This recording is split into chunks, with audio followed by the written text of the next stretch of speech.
Bonjour à tous, on se retrouve pour un nouveau Texama Show, c'est le Texama Show 75 il me semble, oui, 75, peu importe. Du coup on va commencer directement en fait, avec les news de la semaine, parce que j'ai pas vraiment de news spécialement pour la chaîne, à part juste que j'essaye évidemment de à chaque fois faire le plus possible de vidéos, c'est pas toujours facile, mais voilà. Et j'apprends à plus mieux utiliser la caméra que j'ai. D'ailleurs j'ai découvert des trucs, par exemple vous pouvez pas pull focus sur l'application téléphone. C'était le cas sur l'ancienne, c'était donc le cas avec la Sony A7 Mark II et la Sony A7R Mark II, et ils l'ont enlevé de l'application. Donc le pull focus, c'est juste genre vous tapez sur l'écran de votre téléphone pour dire focus là. Je peux pas le faire. Donc je peux vous dire que des fois pour régler le focus en début de vidéo, c'est un peu compliqué. Donc là, je l'ai laissé en autofocus parce que l'autofocus marche quand même relativement bien. Et j'ai mis un point de focus très précis sur ma tête en fait. Donc tout ce qui est là où il y a ma tête sera toujours focus. Et j'ai fait exprès parce que sinon il focus des fois un peu sur. Si vous ne connaissez pas l'autofocus de Sony, des fois en fait il a tendance à focus sur l'objet le plus proche possible de lui et qui est le plus au centre possible. Donc comme le micro est très visible et très droit parce qu'il aime bien focus aussi sur les lignes droites verticales, ben, c'est plein de lignes droites verticales, donc il aimait bien focus dessus si je mettais la zone de focus étendue. Du coup, j'ai mis un point de focus juste sur ma tête, enfin sur mon siège, parce que j'étais en train de régler la caméra là-bas, manuellement, genre je devais me déplacer. Et puis quand je me reviens de mettre devant, focus marche automatiquement. Ouais. Et on n'a pas le focus picking aussi sur l'application smartphone, donc vous pourriez me dire, enfin je pourrais me dire, oh c'est pas grave, je vais mettre en focus manuel et puis juste tendre mon bras et parce que là je tends mon bras, je suis à l'objectif là je peux tourner le truc de focus manuel et je règle avec le focus picking parfaitement. Peut pas. Sony. What the fuck? Le pire, c'est que leur appareil est excellent. Et puis, ils ont sacrifié une partie des fonctionnalités pendant que je suis en train de m'étouffer, des fonctionnalités de l'application mobile. Donc, ouais. Merci, Sony. Enfin bref, passons aux news de la semaine. Première news de la semaine, vous êtes tous au courant, je veux dire, ça a fait tellement de trucs. Samsung a dévoilé son téléphone pliable. Ou plutôt oui, pliable. Ça faisait des années qu'ils avaient montré des prototypes d'écran pliable et tout ça. Il y a beaucoup de gens qui s'attendaient à ce que ça arrive récemment. Il y a une compagnie, je sais plus le nom, leur téléphone est vraiment genre, il a l'air nul à chier, donc je vais même pas essayer de me souvenir du nom, mais ils ont présenté avant Samsung, donc Samsung a même fait un petit troll où ils ont montré le logo plié sur Twitter. Et puis ils l'ont retiré juste après. Et puis après, pour justement la conférence de développement. Donc ça a été annoncé en fait à la conférence spéciale développeur de Samsung. Et donc c'est un événement juste pur développement. Et donc ils ont parlé surtout de ce téléphone, pas pour le présenter, ils ont juste parlé de tout ce qui est en rapport avec le développement à côté de ça. Donc notamment il y aura, après on parlera, mais ils ont travaillé avec Google pour que Google puisse supporter les téléphones pliables. Donc, voilà, ça c'est plutôt intéressant, je trouve personnellement. Donc, le voilà à quoi il ressemble. Il y avait des images plus meilleures d'ailleurs d'autres personnes qui l'ont pris, mais au final ça change pas grand chose parce que c'est un prototype, c'est pas le téléphone final. Tout ce qu'on peut voir, c'est que il me semble qu'il y a des. Ça, c'était le concept en 2014 apparemment. Et puis il y avait aussi un design que là c'est plus genre un autre design justement de la marque voilà, Royal, c'est le nom de la marque qui a fait un autre téléphone. Je peux vous dire qu'il a pas l'air aussi beau hein, quand en vrai j'ai vu des vidéos, c'était plutôt bof. Du coup le truc est très simple, vous avez dans leur design en tout cas il se plie comme un livre, donc du coup l'écran principal le plus gros qui fait 7,3 pouces est à l'intérieur. Donc quand vous dépliez comme un livre, vous avez tout l'écran. Et quand il est replié, vous avez un plus petit écran sur l'extérieur. Donc c'est un deuxième écran qui fait, il me semble, 4,6 pouces, il me semble. Donc plutôt petit, hein, un peu comme les anciens téléphones. Et ça vous permet de, par exemple, ça vous permet d'utiliser pleinement le smartphone, mais ça vous permet aussi surtout de faire un appel ou faire des trucs très rapides sans déplier le smartphone. Donc j'aime assez bien le principe, surtout le fait que l'écran soit plus petit. Je pense qu'il y a des gens qui seraient justement il y a beaucoup de gens qui sont en mode on en a marre des gros téléphones, on voudrait à nouveau des petits téléphones. Mais l'avantage ici c'est que vous avez du coup techniquement pas totalement, mais un petit téléphone. Et puis quand vous le voulez, vous le dépliez, vous avez une tablette et vous pouvez l'utiliser à deux mains, parce qu'une tablette, ça s'utilise évidemment à deux mains. Donc c'est plutôt intéressant. Bon, par contre, comme c'est un prototype, encore une fois, il y a des grosses bordures d'écran, on le voit assez bien. Vous voyez, genre là, vous voyez la bordure ici, elle est plutôt assez grosse, surtout dans le mode replié comme ça. Je suppose qu'ils n'ont pas la place de faire mieux. Donc, enfin, pour le moment, ils ont peut-être pas la place de faire mieux, donc c'est pour ça qu'ils sont un peu arrêtés là. Ou peut-être que justement, ils se sont dit, essayons de mettre un écran plus petit, pour justement quand c'est replié, pour vraiment faire, genre c'est petit, ça tient dans la main facilement, c'est facile d'utilisation, et voilà. Il y a aussi un autre truc que les gens ont remarqué, c'est évidemment l'épaisseur. Le truc, c'est que ça fait la même épaisseur qu'un téléphone, certainement en tout cas, quand c'est déplié. Mais quand c'est replié, ça fait l'épaisseur de deux téléphones, évidemment, parce que c'est replié. Donc, il y a des gens qui étaient un peu en mode, ouais, c'est un peu épais, tout ça. Personnellement, je trouve que ça va, surtout en considérant qu'on a basiquement un téléphone de 7,3 pouces dans la poche, quand on le veut en tout cas, et que ou sinon il reste assez compact et tout ça. Je pense que c'est plus facile d'avoir un peu plus d'épaisseur dans sa poche que d'avoir genre plus de largeur pour un téléphone plus large. Je trouve, en tout cas personnellement. Ce serait évidemment plus un problème avec un téléphone qui serait beaucoup plus large, d'avoir justement un truc aussi épais. Mais là, comme il n'est pas aussi large que la plupart des téléphones récents, vous voyez qu'il tient plutôt bien dans la main. Si on compare par exemple à moi qui tiens mon téléphone dans ma main, c'est beaucoup plus petit et ça passerait beaucoup mieux dans des poches, dans des sacs à main et tout ça. Donc personnellement, moi ça me dérange pas trop. C'est juste à voir aussi, comme j'ai dit, s'ils peuvent pas agrandir un petit peu l'écran qui est ici, parce que ce serait peut-être un petit peu mieux. Après, je comprends qu'ils le gardent peut-être petit, justement, pour garder ce principe de petit écran, grand écran quand on déplie. Je trouve ça logique. Donc ouais, ils ont juste vraiment présenté ça. Vous voyez que là, il y a un petit peu des concepts. Ils ont parlé des technologies derrière. Évidemment, un des trucs qui directement, on se dit, ah bah attends, comment ils font pour faire en sorte que l'écran soit protégé. Parce que jusqu'à maintenant, on utilise du verre sur les écrans. Mais le verre, c'est pas pliable. Aux dernières... Alors, vous pouvez le plier, mais une fois qu'il est plié, il garde sa forme, quoi. Évidemment, on peut faire des verres courbés aussi, mais il faut les chauffer pour qu'ils soient courbés. Là, je vous vois mal avec votre torche enflammée pour chauffer le verre, pour replier le téléphone, et puis rechauffer pour le redéplier. Ce serait un peu abusé. Donc, ce qu'ils ont utilisé, et je sais plus comment ils l'ont appelé. Ils l'ont appelé... c'est un polymère, blablabla, machin chouette chose. C'est évidemment les noms très scientifiques. Basiquement, c'est un peu du plastique. Alors, ça peut paraître négatif comme ça, mais déjà, quand il est replié, déjà là, ils peuvent mettre du verre sur cet écran-là. Donc cet écran-là peut être protégé par du verre, quoi qu'il arrive. L'écran intérieur, quand c'est replié, il est à l'abri. Donc, c'est moins grave parce qu'il n'y aura pas de clés ou d'objets dans votre poche qui viendront taper dessus. Même s'il y a toujours des grains de sable ou autre chose qui peuvent se glisser, les grains de sable sont plutôt violents sur les écrans. Même en verre, ils arrivent à griffer les écrans en verre. Donc ça, il faut tenir compte. Et puis aussi, le plastique, fait correctement, peut être très résistant. Bon, pas aussi résistant que du verre trempé, hein, évidemment, que vous avez sur justement les téléphones et tout ça, mais assez résistant quand même. Donc, je peux comprendre que certaines personnes voient ça comme un désavantage, mais comme on tient compte qu'il est replié et à l'abri la plupart du temps, selon moi, ce ne sera pas un total désavantage. Ce sera clairement un compromis. Il faut se dire, l'écran est un peu moins résistant, mais à côté de ça, je peux le plier. Donc ce sera un peu un compromis en quelque sorte. Après, il faudra attendre des tests. Je pense que le plus intéressant, ce sera un test de Jerry Rig Everything. C'est une chaîne anglaise où c'est un mec qui s'amuse à foutre en l'air des téléphones. Enfin, il ne le fout pas en l'air pour le plaisir, il regarde la résistance du téléphone. Et un de ses tests, c'est de griffer le téléphone pour voir le niveau de résistance. Donc, les niveaux de résistance sont calculés, c'est une sorte d'échelle qui va de 1 à 10, je me souviens bien, ou à 9, je sais plus.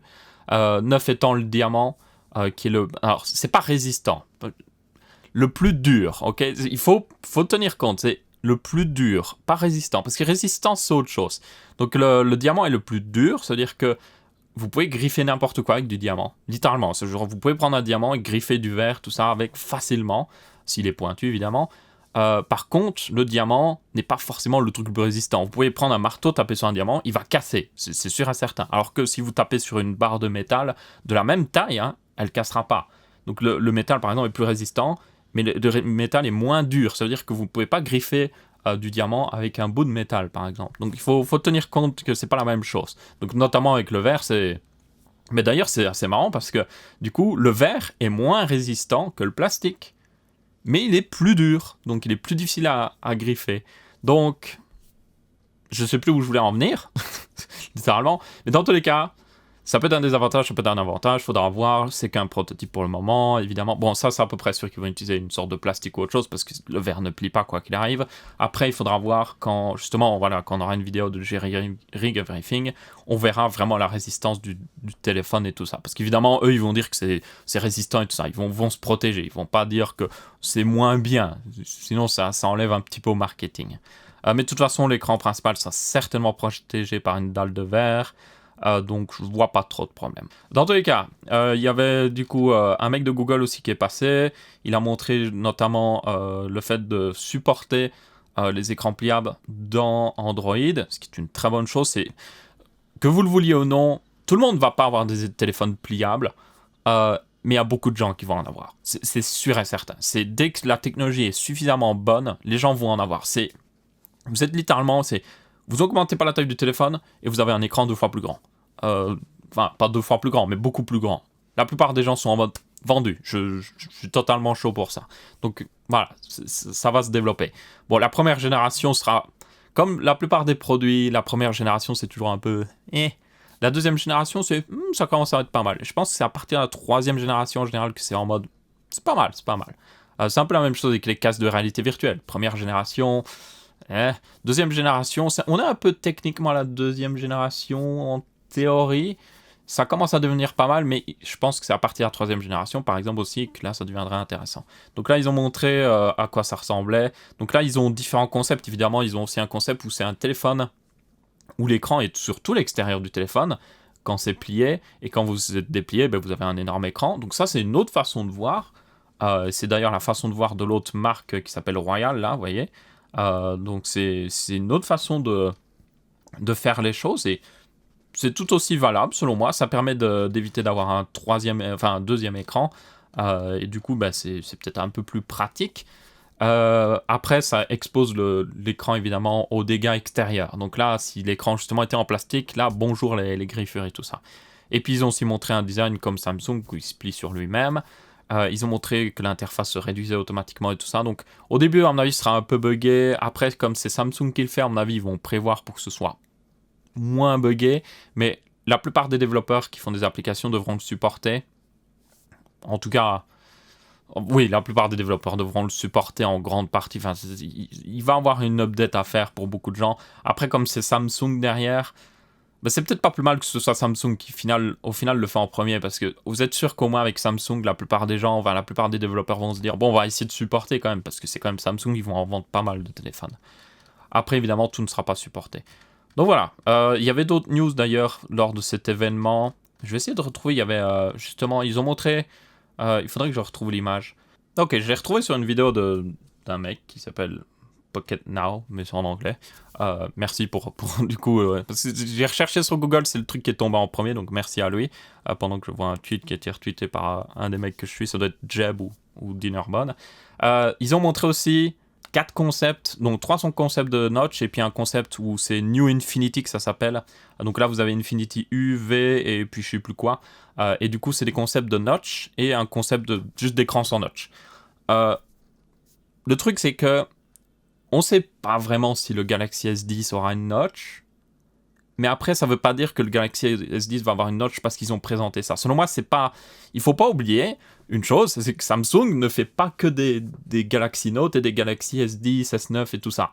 Il y a aussi une gamme de téléphones Samsung plus bas de gamme, ou enfin en tout cas moins haut de gamme. Et du coup, comme c'est la développeur preview, enfin c'est... la conférence développeur de Samsung, évidemment, ils parlent de leur autre téléphone. Du coup, quand moi je vois ça, moi je suis en mode, peut-être que ce sera utilisé sur le Galaxy S10, mais c'est surtout, à mon avis, pour les téléphones moins haut de gamme, où vous ne pouvez pas payer autant de technologie pour avoir un écran parfait ou autre chose. Donc certainement sur la gamme A, qui du coup sortira en 2019, on pourra avoir une notch plus petite en mode, genre ça c'est la notch goutte d'eau, ça c'est notch triangulaire. La V, elle est bizarre, par contre. Celle-là peut être intéressante, même s'il y a des gens qui n'aimeront pas parce qu'elle n'est pas centrée. Mais personnellement, je préfère limite si elle n'est pas centrée, parce que quand elle est au centre, en fait, c'est justement quand c'est au centre que ça gâche le plus d'écran, en fait. Parce que c'est au centre que... les coins d'une vidéo sont moins importants que, selon moi, les bords d'une vidéo. Ou l'interface aussi, par exemple, quand il y a une notch au-dessus, vous pouvez pas avoir autant d'informations au-dessus que vous le voulez, parce que la notch est juste en plein milieu du jeu de qui. Donc vous avez un peu de place de chaque côté. Alors que si elle est sur le côté comme ça, vous avez plein de place d'un seul côté. Donc c'est, selon moi, plus intéressant. Après, évidemment, il y a des gens qui n'aimeront pas parce que c'est pas symétrique. Donc ça, je comprends parfaitement si vous n'aimez pas parce que c'est pas symétrique. Personnellement aussi, ça pourrait me déranger dans ce sens-là. Mais à voir ce que ça donne, évidemment. Donc on verra bien pour le Galaxy S10. Pas sûr que ce soit, justement, comme je dis, intégré dessus. Il y a de fortes chances que ce soit aussi le New Infinity avec 100 notch. On verra bien. Pour en revenir justement à ce téléphone pliable, apparemment ils vont commencer la production de masse de ce genre d'écran d'ici quelques mois. Donc à mon avis, comme ils commencent la production de masse, donc ça veut dire vraiment genre production pour vendre, hein, c'est ça la production de masse, à mon avis on pourrait voir genre, soyons conservateurs, septembre 2019, certainement, la sortie, voire pendant l'été. Genre, strict et minimum l'été, vraiment. Genre, juin est vraiment le strict, mais vraiment minimum. Mais c'est juste même pas possible, en fait. Moi, je vois plutôt, genre, courant été ou septembre. Septembre, ce serait le plus logique. Il y a beaucoup de téléphones qui sortent en septembre aussi. Il y a les événements Apple, donc ça pourrait faire un bon fuck you à Apple en mode « Hey, vous annoncez un nouvel iPhone qui ressemble à tous les autres et nous, on fait un téléphone pliable. » Ça pourrait être pas mal. Voyez le principe. Samsung aime bien, genre, évidemment aussi un peu troller leurs concurrents. Prochaine news, c'est au niveau du OnePlus 6T. Il y a une vidéo, justement, je vous disais, Jerry Rig, où il a démonté, et je vous rappelle, le OnePlus 6T, un scanner d'empreinte sous l'écran. Et ce qui était plutôt intéressant, c'est la tête du scanner.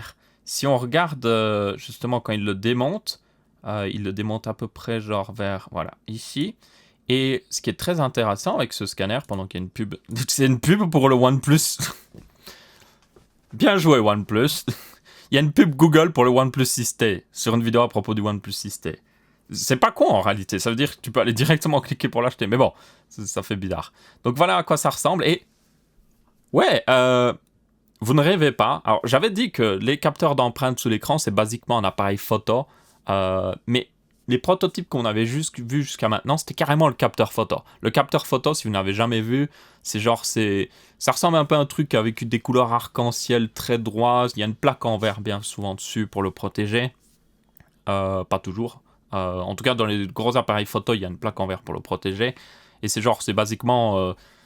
ça fait bizarre, c'est juste un gros truc un peu couleur arc-en-ciel et qui permet de capturer les photos, et c'est le plus important.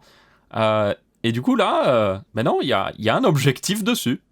Ils ont mis un objectif dessus. Donc c'est un vrai appareil photo à 100% là. Et vous voyez qu'il était genre mis comme ça dedans, et il donnait, voilà, on voit un trou où ça c'est l'écran. Donc les écrans OLED, je vous rappelle, sont transparents. Pas totalement transparent, il y a une petite teinte de couleur, on le voit d'ailleurs un petit peu sur la vidéo. Et du coup, au lieu de mettre juste directement le capteur visible sous l'écran, ils ont mis un objectif. Et alors, il y a plusieurs avantages. Premièrement, avec l'objectif, l'avantage c'est que, évidemment, vous avez déjà vu un objectif d'appareil, on ne voit pas le capteur en dessous, donc c'est sombre, ça cache. Donc à mon avis, ça permet à OnePlus de faire en sorte qu'on voit beaucoup moins le capteur d'empreinte quand l'écran est éteint, ce qui était un peu, pas un problème, mais qui était visible sur les prototypes avec un capteur justement totalement nu. On voyait un petit peu le capteur de photo littéralement sous l'écran.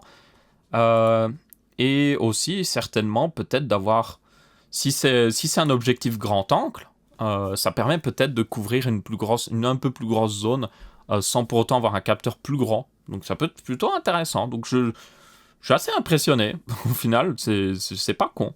Après, évidemment, bon, c'est pas peut-être OnePlus qui a designé ça, c'est peut-être quelqu'un d'autre qui puis l'ont acheté OnePlus à cette marque-là. Mais bon, c'est quand même plutôt intéressant. Ça montre aussi que, basiquement, si Samsung voulait, pour le S10, mettre un capteur de photo pour la caméra selfie sous l'écran, c'est possible. Parce que, vous voyez, c'est basiquement un appareil photo, ça. Il y a juste évidemment un problème, c'est qu'on le voit ici. l'écran a une certaine teinte. C'est pas transparent à 100%. Vous voyez là, on voit clairement, c'est pas 100% transparent. Euh, Toutefois, Samsung a quand même montré des prototypes d'écran LED qui étaient beaucoup plus transparents que ça, donc ça reste Samsung.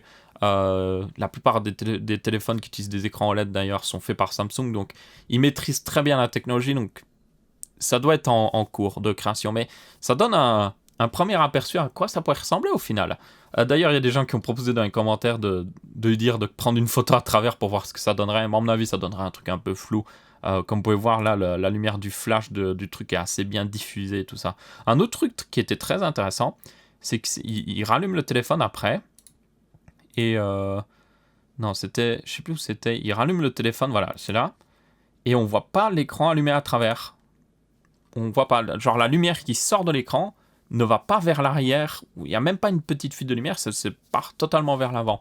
Donc ça c'est plutôt intéressant, ça veut dire que si on mettrait un capteur justement de photo derrière un écran, le fait que l'écran soit allumé, visiblement, ne va pas poser de problème, parce que la lumière va dans l'autre sens.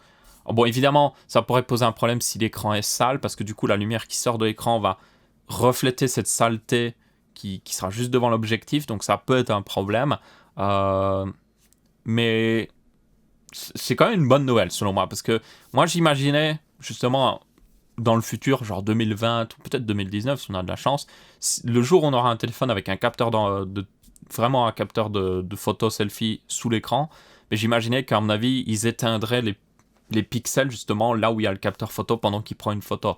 Mais visiblement, ce sera même pas le cas. C'est aussi un petit peu inquiétant parce que ça veut dire que genre vous pourriez avoir un capteur photo sous l'écran et que vous le voyez même pas et qu'il vous prend en photo. Mais bon, dans tous les cas, c'était plutôt intéressant et la technologie m'intéresse vraiment. À voir si par exemple, évidemment, Samsung pour le Galaxy S10 pourrait le mettre en place pour janvier. On sait pas, hein. Peut-être que ce sera réservé pour un Galaxy Note. On verra bien. Maintenant, partons un petit peu niveau hardware. Intel a annoncé un processeur 48 cœurs, Cascade Lake, donc architecture, la même architecture que maintenant, qui est basiquement la même architecture que Skylake, mais bon. Et du coup, c'est des processeurs qu'ils ont avec 12 channels de mémoire, vous avez jusqu'à 96 lignes PCI Express. Toutefois, c'est pas 48 cœurs, 96 threads, c'est 48 cœurs tout court et 48 threads. Donc ça, c'était un peu genre surprenant et bizarre. Et basiquement, ces processeurs, ils le disent même, limite eux-mêmes. Non, j'ai utilisé leur terme qu'ils avaient utilisé par rapport à AMD. Tout le monde l'a fait. Ils ont basiquement pris deux processeurs 24 cœurs et ils les ont collés ensemble. Parce que c'est basiquement ça, vous voyez qu'il y a deux processeurs 24 cœurs. Et ils sont collés ensemble. Et puis, chacun a en fait ses channels mémoire de chaque côté. Ça veut dire que vous pourrez en avoir deux aussi sur une même carte mère. Donc avoir 2 fois 48 cœurs. Ce qui permettra d'avoir des trucs complètement fous.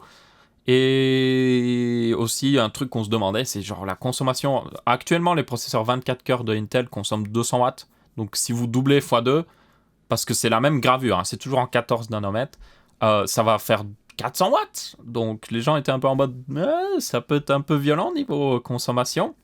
Un autre problème, c'est qu'il faudra un nouveau socket, parce qu'évidemment, le socket actuel de Intel était déjà rempli à fond avec un processeur 24 cœurs. Maintenant, il vous faut basiquement un deuxième socket. Donc, il y a beaucoup de gens qui étaient un peu en mode, c'est bien Intel, mais 10 nanomètres, ou même mieux que le 10 nanomètres, et genre, c'est pas juste pour dire que vous avez quand même beaucoup plus de cœurs qu'AMD. Et puis finalement, AMD a fait sa présentation, donc je vous rappelle, il y avait une présentation le 6, il me semble que c'était le 6, oui. Et du coup, AMD a annoncé les Epic ROM avec 64 cœurs. Et là, t'as Intel qui a... Bon, ouais, j'aurais essayé. Bon, on suppose, enfin, je suppose aussi, c'est que ils ont annoncé avant AMD pour pas paraître trop... Genre, comme ça, les gens étaient en mode, waouh, processeur 48 cœurs. Et puis AMD fait l'annonce, puis waouh, 64 cœurs. Alors que s'ils avaient fait dans l'ordre inverse, ça aurait été, waouh, processeur 64 cœurs. Et puis Intel, on a un 48 cœurs. Et puis les gens étaient en mode, oh, génial. Parce que là, c'est un processeur 64 cœurs. 128 threads, 128 lignes PCI Express si je me souviens bien. Oui, 128 lignes PCI Express 4.0, oui, on passe au 4.0. Et en 7 nanomètres. Du coup, là, t'es en mode... Désolé Intel, mais vous faites un peu genre malmené ici. Et aussi, c'est le même socket. C'est exactement la même taille de processeur, comme vous pouvez voir, c'est l'énorme biscuit, comme je l'appelle, des Threadripper et tout ça, mais c'est le même. Donc, ça veut dire que pas besoin de changer de carte mère, techniquement. Juste une mise à jour de BIOS et puis c'est bon. Alors, par contre, comment ça marche? Jusqu'à maintenant, si vous vous souvenez, si vous avez déjà vu les anciens processeurs, justement, Epic ou Threadripper, ça ressemblait un petit peu à ces 4 trucs sur le côté, et en fait, ils étaient interlinkés ensemble, et... en gros, ils avaient jusqu'à 8 channels de mémoire. Donc ça veut dire que si un des cœurs voulait accéder à une mémoire en fait qui dépendait d'un des autres cœurs, il devait repasser par ce cœur-là. Donc c'était une des limitations justement de l'Infinity Fabric de AMD. C'était pas parfait, ça pouvait limiter les performances. Dans les applications où la latence mémoire n'était pas importante, c'était pas un problème. Mais par exemple les jeux, ça pouvait être un problème. Bon, évidemment. Ce problème-là apparaissait surtout sur les processeurs à partir de 12 cœurs ou 16 cœurs, donc c'était pas sur les Ryzen 8 cœurs que vous avez sur le grand public comme j'ai actuellement dans mon PC, ça n'existait pas ce problème en particulier. Mais ça existait sur les plus grands processeurs. Et du coup, là, ce qu'ils ont, qui est plutôt intéressant, donc ils ont donc 4 modules de chaque côté, qui ont 8 cœurs chacun, évidemment, donc ça fait 32 cœurs d'un côté, 32 cœurs de l'autre, et au milieu, ils ont un énorme, littéralement énorme, contrôleur mémoire en fait. Et en gros, ça veut dire que ce qu'ils ont fait, c'est plutôt que un processeur doit accéder, par exemple, si ce processeur-là devrait accéder à la mémoire qui dépend de ce processeur-là, vous imaginez la distance qu'il doit parcourir. Alors vous allez me dire, oh, ben c'est tout petit, ça fait même pas la taille de 2 pouces ou autre chose. En informatique, ça représente un délai suffisamment pour réduire les performances. Donc là, l'avantage, c'est que du coup, ben, il y aura un petit peu plus de délai. Enfin, ils ont amélioré le délai en réalité, mais basiquement, dans la théorie, il y aurait un peu plus de délai, mais le délai serait toujours le même, parce que tout le monde accède à ce contrôleur mémoire, et du coup, tout le monde a le même délai tout le temps. Mais le truc, c'est qu'ils ont apparemment aussi amélioré la latence mémoire, au point même qu'elle est meilleure qu'avant, dans n'importe quelle condition, et dans les conditions justement où un des cœurs dépendait de la mémoire d'un des autres cœurs, ben là ça n'existe plus en fait, c'est totalement amélioré. Donc au final ils ont vraiment amélioré un des gros problèmes de cette architecture, surtout sur les plus grosses plateformes, et c'est une très bonne chose. Après, à voir ce que ça donnera sur Ryzen, le vrai Ryzen 2, du coup, enfin ce sera techniquement Ryzen 3, mais bon, bref. Sur le vrai Ryzen 2, il faudra voir ce que ça donne, parce qu'évidemment, le vrai Ryzen, ce sera juste ça. Vous voyez, juste un des trucs là, ce sera juste ça. En théorie, peut-être que, comme ils sont très petits, vous voyez là, ils sont plutôt petits. Hein, ils sont plus petits, évidemment, comme ils sont gravés en 7 nanomètres. Ils sont plus petits que quand ils étaient en 14 nanomètres. D'ailleurs, pour information, il me semble, oui, vraiment, il me semble qu'avant, ils étaient pratiquement... La taille de 2 comme ça, c'était pratiquement la taille de, justement, l'ancien module Wicker. Donc, vous voyez qu'ils ont sacrément réduit la taille, quand même. Surtout en plus qu'ils ont pu enlever le contrôleur mémoire, donc ça a dû économiser de la taille. Donc on pourrait voir au final, peut-être, sur la gamme comme j'ai actuellement, on pourrait voir peut-être un petit contrôleur mémoire, beaucoup plus petit, parce qu'ils ont évidemment pas besoin d'un aussi grand, et juste 2 trucs comme ça de cœur de chaque côté du contrôleur mémoire. Donc imaginez juste 3 puces comme ça l'une à côté de l'autre, et voyez que s'il y en avait 3 l'une à côté de l'autre, ça reste très petit en fait. Ça resterait même à peu près la même taille qu'un processeur AMD actuel. Donc, à voir s'ils peuvent le faire. Pas sûr, hein. Je dis juste ça en mode, ce serait bien s'ils peuvent le faire. Et du coup, ça leur permettrait aussi d'utiliser justement la technologie qu'ils ont amélioré la latence mémoire. Après, idéalement, il vaudrait mieux que le contrôleur mémoire soit directement avec l'un de ces modules-là et qu'on ait directement accès à la mémoire. Donc, à voir comment ils vont faire. On ne sait pas parce que cette présentation était c'était pour les entreprises, donc ils ont juste présenté globalement un petit peu l'architecture et ces nouveaux Epic 64 cœurs. Donc ils n'ont pas présenté un Ryzen Full 2 ou autre chose. Donc on verra bien ce que ça donnera. Il y avait quelques slides. Ah ouais, non, comme je suis sur un on-deck, c'est pas la même chose. Il faut cliquer pour voir le truc. Donc ils ont montré quelques slides et tout ça. On voit aussi la CEO de je sais plus comment elle s'appelle, de AMD, je vous rappelle, hein, qu'il tient en main, comme ça vous pouvez voir un petit peu la taille, mais c'est basiquement la même taille que la dernière fois. Et puis ils ont parlé un petit peu qu'ils ont amélioré évidemment, donc l'Infinity Fabric a amélioré la latence mémoire, c'est gravé en 7 nanomètres, donc il y a de fortes chances, ils en ont pas vraiment dit, mais il y a de fortes chances que on ait des meilleures qu'est-ce que je veux dire, des meilleures fréquences, voilà. Donc on puisse dépasser en tout cas sur pas forcément sur ces gros 64 Hz, mais qu'on puisse dépasser plus facilement les 4 GHz, peut-être 4,5, 4,6 peut-être. Et aussi, ils ont amélioré l'IPC. Donc l'IPC, c'est les instructions par clock. Donc c'est un processeur, c'est comme, c'est pour ceux qui jouent à Minecraft. Le jeu Minecraft fonctionne à 20 ticks par seconde. C'est-à-dire que c'est l'horloge du jeu. C'est-à-dire que tous les 20 centièmes de seconde dans le jeu, il calcule quelque chose pour le jeu. Bon, évidemment, quand le jeu lag, ça diminue, mais 20 ticks par jeu. C'est l'horloge du jeu. C'est-à-dire qu'il fonctionne, il fait 20 trucs, enfin, pas vraiment 20 trucs, mais il peut update quelque chose 20 fois par seconde. Ici, évidemment, ça compte pas le rendu, parce que le rendu est fait à des fois 400 FPS ou autre chose. Mais ici, l'IPC dans un processeur, c'est le nombre d'instructions qui peuvent faire par temps de processeur. Et c'est très important ça, parce que basiquement, c'est plus vous pouvez augmenter le nombre d'instructions par temps processeur, plus vous pouvez basiquement augmenter les performances, parce que c'est genre le processeur fonctionne plus vite. Donc c'est pas la même chose que, c'est pas totalement la même chose que la fréquence brute, parce que la fréquence brute c'est aussi l'horloge du processeur. Hein.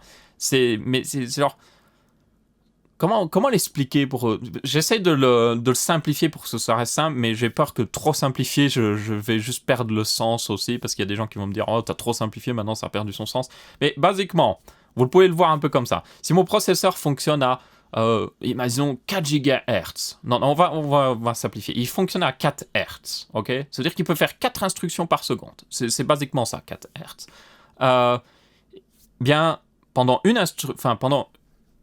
Hz, donc pendant un des quarts de seconde où il fonctionne, il peut faire un certain nombre d'instructions. Et c'est là que l'IPC entre en compte. Il peut, par exemple, calculer quelque chose, calculer un certain nombre de choses en même temps pendant justement ce Hertz.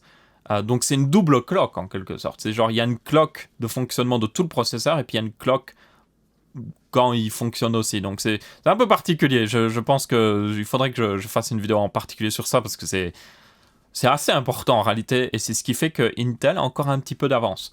Et donc là, apparemment, ils l'ont amélioré suffisamment pour que ils ont gagné jusqu'à, ils disaient, il me semble, 15-20% de performance. Bon, évidemment, c'est ce qu'ils disent, hein, donc c'est pas, il faut le confirmer plus tard, mais ça veut dire que ça placerait basiquement ces processeurs, ou en tout cas un futur Ryzen 2, au même niveau qu'Intel. C'est basiquement ça. Et ça, c'est très, très, très intéressant. Je pense qu'il y a beaucoup de gens qui sont en mode « Oh !» Ça m'intéresse beaucoup. En plus de ça, ils consommeront beaucoup moins parce qu'ils sont gravés en 7 nanomètres. Ils pourront avoir une meilleure fréquence certainement. Donc ça, plus ça, plus ça, plus là, ça va faire mal à Intel. Ça va faire clairement mal à Intel. Et personnellement, alors, je suis pas en train de me réjouir en mode « Oh, fuck Intel » ou autre chose. Parce que j'ai toujours dit, pour moi, l'important c'est la concurrence. Et ça, c'est ça que j'aime bien, c'est qu'avec cette nouvelle génération, on va voir une vraie concurrence. Intel va en avoir pour son argent, enfin, va devoir travailler pour son argent. Et ça, c'est très bien. C'est vraiment très bien. Donc, j'ai hâte de voir ce que ça donne.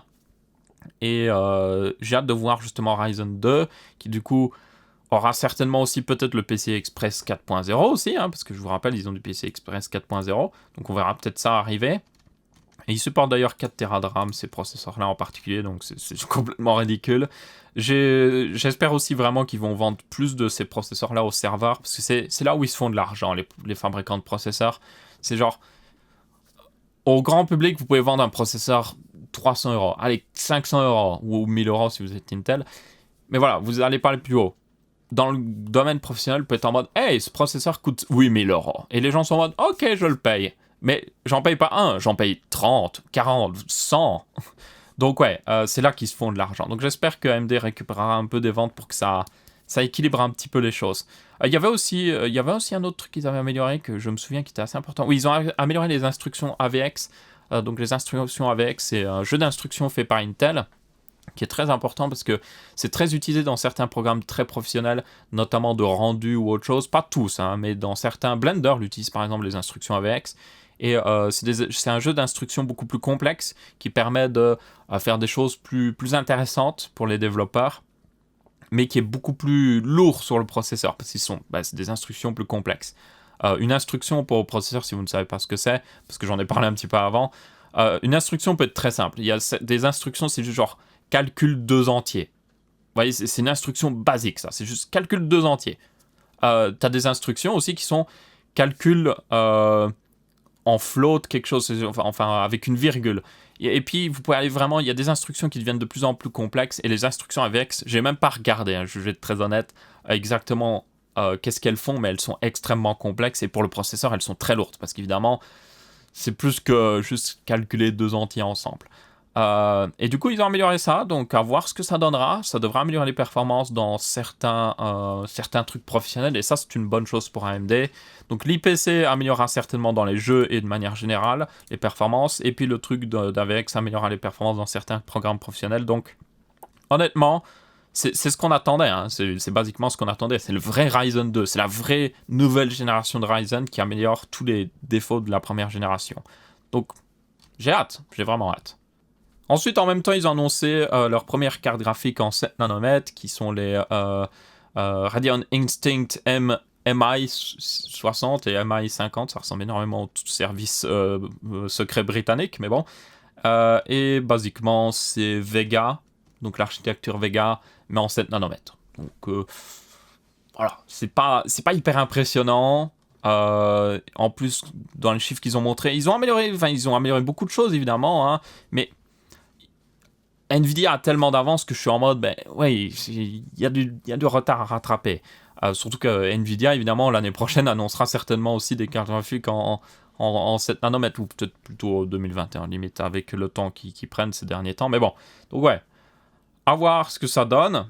C'est juste pour le marché professionnel pour le moment, donc à voir ce que ça donne justement quand ça sortira. Une autre petite news au niveau d'une RX 590 qui a montré un petit peu son PCB, c'est du coup la XFX RX 590 Fat Boy. Ok. C'est vrai qu'elle est plutôt épaisse, comme vous pouvez voir. Donc, elle arrive, hein, cette RX 590 qui est...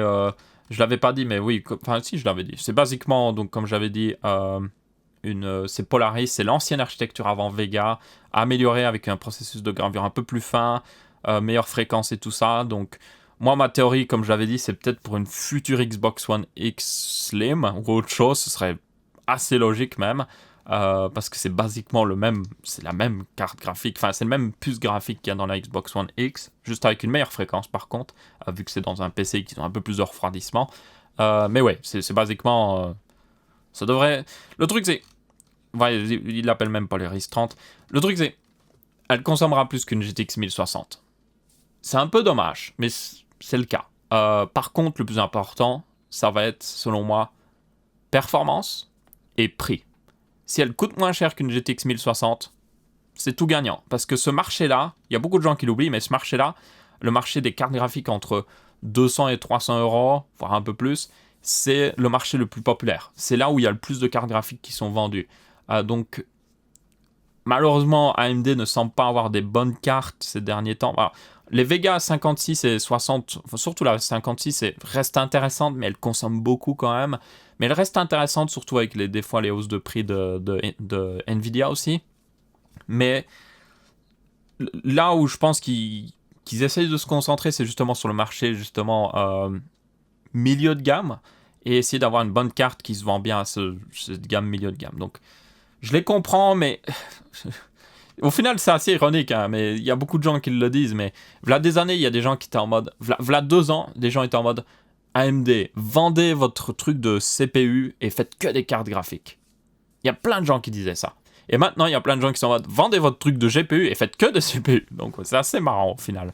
Mais bon, ils se rattraperont selon moi. C'est juste une question de temps. Ils n'ont pas une bonne, forcément... Enfin, leur architecture n'est pas aussi bonne qu'NVIDIA en ce moment, mais... Peut-être qu'ils vont justement améliorer les choses et qu'NVIDIA, à côté de ça, va trop pousser son architecture et va atteindre des limites. On verra bien. Dans tous les cas, j'espère juste qu'elle sera à un bon prix, abordable pour tout le monde et qu'elle aura les performances qui justifient aussi ce prix. Ensuite, il y a eu un teardown d'iFixit du Mac Mini et du MacBook Air. Donc ça, c'est plutôt intéressant. Ça permet de voir vraiment l'intérieur. Donc on voit notamment voilà l'intérieur justement du Mac Mini. Comme vous pouvez voir, donc la RAM upgradable. Donc ça, c'est une bonne nouvelle. Bien qu'il y ait une autre mauvaise nouvelle après. Le speaker, ça, oui, c'est le speaker. Vous avez la puce T2 qui fait polémique en ce moment. Ça doit être tout ce qui est stockage SSD. Ça, c'est le processeur, évidemment. Ça, je ne sais pas trop ce que c'est. C'est possiblement aussi le SSD en réalité, mais ça ressemble plus au SSD en réalité. Ça ressemble clairement à des puces mémoire. Là, c'est la RAM. Non, ça, c'est le Northbridge. Ça, c'est le CPU. Ah oui, c'est étonnant. C'est par-dessus le CPU, la RAM, directement. Bon, bah, ma foi. C'est pour ça, du coup, il y a cette plaque grise. Ah oui, oui. Ouais, c'est ça. Ouais. Il y a cette plaque grise qui est par-dessus autre chose. Donc, ouais, c'est un peu étonnant. Et il y a d'ailleurs le refroidissement. Le refroidissement est casé par-dessus ces deux puces-là et par-dessus cette puce-là aussi. Ce qui est plutôt intéressant au final comme design. Enfin, le truc avec Apple, c'est qu'ils ont toujours des designs intéressants. Vous voyez, par exemple, le MacBook Air, c'est pas con en fait leur truc. Même si évidemment c'est souvent designé pour faire en sorte que les gens puissent pas les réparer, mais bon, c'est quand même intéressant à voir. Donc là, j'étais plutôt intrigué. Donc ouais, on voit par exemple les heat pipes là, voilà, qui vont jusqu'au processeur qui est ici, évidemment. Et donc elle passe sur le côté là, à mon avis. Ok, plutôt intéressant. Et basiquement, c'est ça. Ça, c'est les tâches d'alimentation. Vous avez tous les ports à l'arrière. Il n'y a rien de plus. C'est le Mac Mini. Il y a pas grand-chose dedans. Même s'il peut atteindre quand même des sacrées performances. Le problème, par contre, le débat qu'il y a en ce moment, c'est cette puce T2 qui est présente aussi sur le MacBook Air. Je sais pas où elle est par contre, là elle doit être en dessous quelque part là. Cette puce T2 qui du coup, voilà, là. Donc ouais, elle doit être là. C'est inversé, hein. C'est dans l'autre sens pour information, il me semble. Donc ouais, elle est totalement, on le voit d'ailleurs avec, par exemple, vous voyez ce connecteur là. Ou alors non, regardez ce truc là. Vous voyez qu'il est de l'autre côté en quelque sorte. Oui, il me semble. De toute manière, ça doit être ça. Donc je reviens aussi. Cette puce T2 apparemment empêche les utilisateurs de ces nouveaux MacBook et nouveaux Mac Mini, surtout le Mac Mini apparemment, d'installer Linux. Donc Apple, pourquoi tant de méchanceté? Pourquoi tant de... Ah, apparemment, c'est toujours possible d'installer Windows pour ceux qui le veulent. Alors, on va me dire, on pourrait installer Windows sur un Mac, c'est stupide. En réalité, pas toujours. Genre, vraiment pas toujours. Il y a des bons cas, genre, juste si vous voulez jouer avec votre Mac, si vous avez pris un des Macs qui a une carte graphique respectable, ça peut être intéressant. Bon, là, il n'y a pas vraiment de carte graphique sur ces deux-là, mais... Enfin, il y a un chipset graphique, mais il est intégré, donc il n'est pas très puissant. Mais bon, il y a des gens qui étaient très déçus et c'est compréhensible. Surtout que cette puce T2 qui gère toute la sécurité justement de l'ordinateur permet aussi d'encrypter par exemple le stockage. Ça permet de gérer Touch ID sur le MacBook Air. Ça permet de tout gérer en fait. Il y a une puce T2 maintenant sur tous les appareils Apple. Et donc, si elle bloque l'installation de Linux, c'est un gros problème quand même, parce que c'est pas très sympa de la part de Apple. Bon, après, on est habitué. Et aussi des craintes que, justement, il y en a qui l'ont dit dans le dernier épisode, et vous avez totalement raison, au niveau du fait que aux États-Unis, il y a une loi qui a été passée, je vous rappelle, pour le droit à la réparation de l'électronique. Et cette puce T2 pourrait empêcher en partie de réparer certaines choses. Alors, changer la RAM, no problemo. Changer les puces mémoire du SSD, bon déjà c'est déjà compliqué à faire parce qu'il faut les dessouder, mais là ça pose déjà un problème. Le processeur est soudé, donc même pas la peine d'essayer de le changer ou autre chose. Vous pourriez essayer, mais c'est compliqué.